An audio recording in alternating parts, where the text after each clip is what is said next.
Witam Panią bardzo serdecznie. Tak. Chciałabym też prosić, czy mogła Pani opowiedzieć o Pani wspomnieniach podczas II Tak. wojny światowej?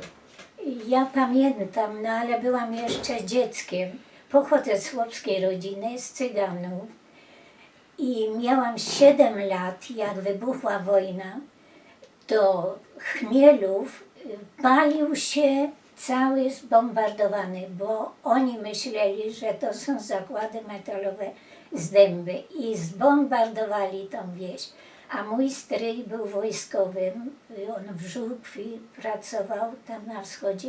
Za późno przyszło wezwanie i on nam tłumaczył, jak się chować przed samolotami, przed bombami, żeby się kłaść na ziemi.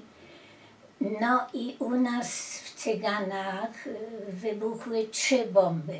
Jedna trafiła moją koleżankę. I ja od tej pory, jak samolot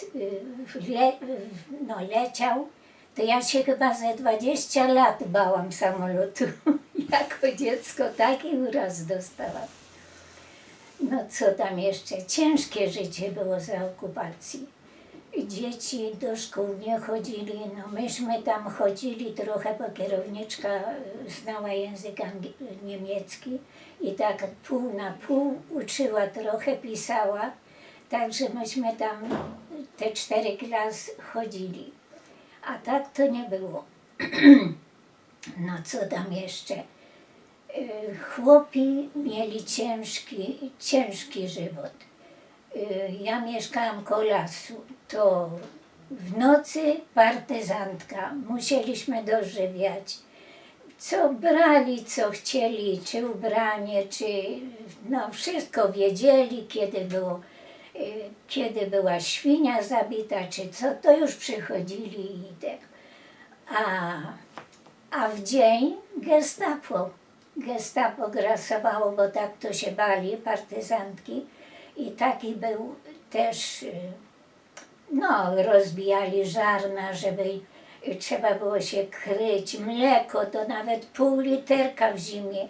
To ja musiałam nieść te pół literka, a sobie już nie było do barszczu mleka.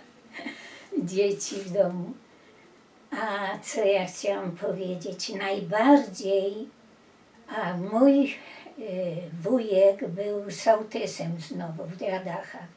To też Gestapo i jeździł taki z nim Fojdocz Oktaber się nazywał.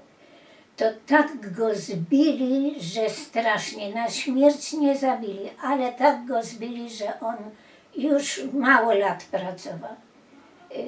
Po wojnie zaraz zmarł.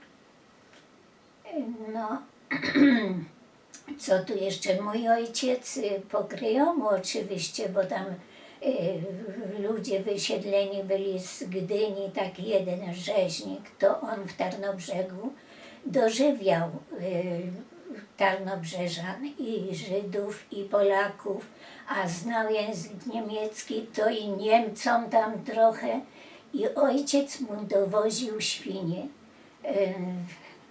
nocą, końmi.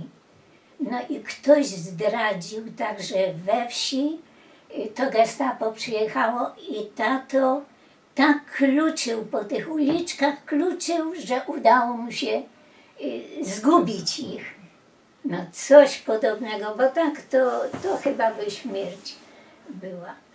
A ja do domu jak przyszli, to też no, żołnierze niemieccy wyprowadzali ostatnią świnię, ta co prosięta, to już to nie jest na zabicie, no ale to zabrali, to ja wzięłam scyzoryk, urżnę mu ten postronek, ten sznurek.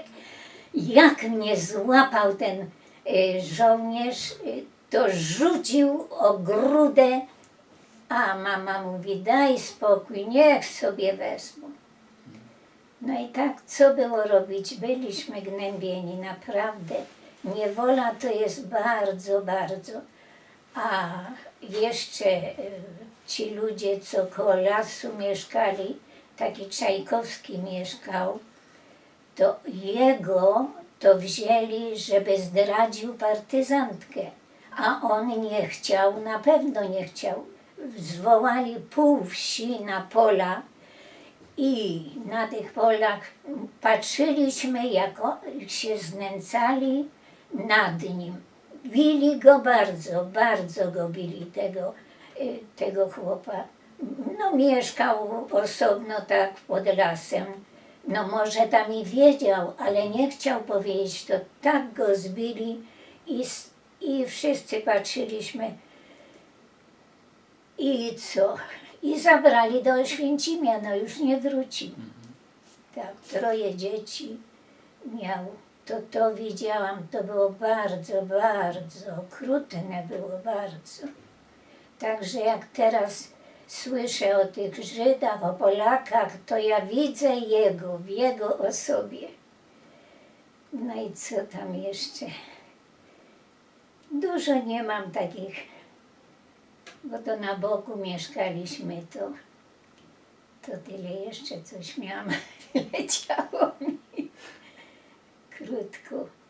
A wspominała Pani o edukacji, że Tak, szkoła tak. była, tak? Tak, była. No to takie małe jeszcze te hrabiowskie szkółki, co były 4-klasówki, to klasy łączone i była tu pani Michalina Wójtowicz. Ona była tu z Miechocina, z Tarnobrzegu, bardzo dobra nauczycielka. Wzór.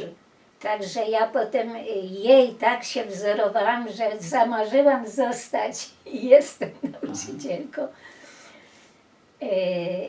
To się nazywała Michalina Wójtowicz.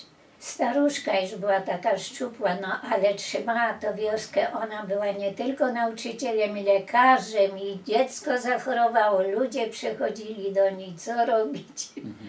Suszyła tam jabłka, dawała później co mogła, to pomagała. Bardzo dobra nauczycielka.